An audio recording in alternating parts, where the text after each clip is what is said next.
अगर आप law graduate हैं और सीधे जज बनने का सपना देख रहे हैं तो सुप्रीम कोर्ट का ये फैसला आपके लिए बेहद अहम है, क्योंकि जिस 3 साल की वकालत की शर्त को लेकर पिछले कुछ समय से बहस चल रही थी, उसमें सुप्रीम कोर्ट में अब बड़ा बदलाव हुआ है। लेकिन ध्यान रहे, कोर्ट ने ये शर्त पूरी तरह खत्म नहीं की है।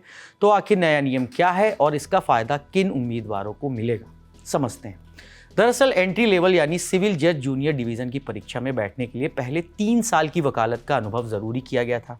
सुप्रीम कोर्ट ने मई 2025 में शर्त बहाल की थी। अब इस फैसले के खिलाफ दाखिल पुनर्विचार याचिकाओं पर सुनवाई करते हुए कोर्ट ने अपने पुराने फैसले में बदलाव किया है। क्या किया है? लाइव लॉ की रिपोर्ट बताती है कि सुप्रीम कोर्ट ने 3 साल की प्रैक्टिस की शर्त को घटाकर 1 साल कर दिया है। यानी 1 अप्रैल 2027 के बाद नोटिफाई होने वाली जुडिशियल सर्विस परीक्षाओं में बैठने के लिए उम्मीदवार को कम से कम 1 साल की कानूनी प्रैक्टिस करनी होगी। इसके बाद सिलेक्शन होने पर 1 साल की ट्रेनिंग और 1 साल की क्लर्कशिप भी करनी होगी। लेकिन जिन उम्मीदवारों के लिए अभी और बड़ी राहत है वो एक अलग कैटेगरी है।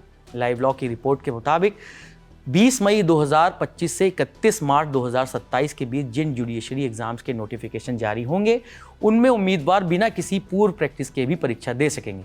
हालांकि सिलेक्शन के बाद उन्हें 1 साल ट्रेनी जुडिशियल ऑफिसर के तौर पर ट्रेनिंग करनी होगी और उसके बाद 1 साल की क्लर्कशिप भी करनी होगी। इस क्लर्कशिप में 6 महीने डिस्ट्रिक्ट जज के साथ और 6 महीने हाई कोर्ट के जज के साथ काम करना होगा।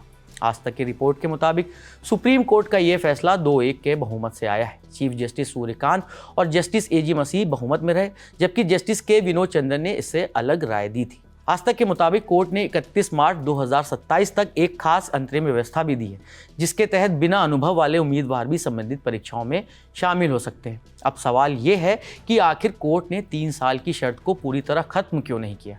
लाइव लॉ के मुताबिक कोर्ट ने अपने पुराने फैसले की बुनियादी सोच को बरकरार रखा है कि जज बनने से पहले एक उम्मीदवार को अदालत और कानूनी पेशे का कुछ अनुभव होना चाहिए। यानी कोर्ट मानता है कि कानून की किताबें पढ़ना और कोर्ट में वास्तविक मामलों को देखना दोनों अलग अलग चीज़ें हैं। लेकिन साथ ही कोर्ट ने यह भी माना है कि 3 साल की शर्त को अचानक लागू करने से युवा लॉ ग्रेजुएट्स और वकीलों को परेशानी हुई, इसलिए सीमित राहत ज़रूरी है। इंडियन एक्सप्रेस की रिपोर्ट के मुताबिक कोर्ट ने 3 साल की प्रैक्टिस वाली अपनी मूल व्यवस्था को बरकरार रखते हुए उसके ऑपरेशन में बदलाव किया है। यानी इसे ऐसे समझ सकते हैं कि कोर्ट का फोकस अब भी यही है कि जज बनने वाले व्यक्ति को कानून की प्रैक्टिकल समझ हो, लेकिन उस अनुभव को हासिल करने के लिए 3 साल की जगह 1 साल की प्रैक्टिस पर्याप्त मानी गई है। तो आसान भाषा में पूरी बात यह है कि अभी एक तय ट्रांजिशन पीरियड में बिना प्रैक्टिस वाले लॉ ग्रेजुएट्स भी जुडिशरी एग्जाम दे सकते हैं। 2027 के बाद 1 साल की प्रैक्टिस ज़रूरी होगी और जज बनने के बाद भी सीधे कोर्ट में बैठने से पहले 1 साल ट्रेनिंग और 1 साल क्लर्कशिप करनी होगी।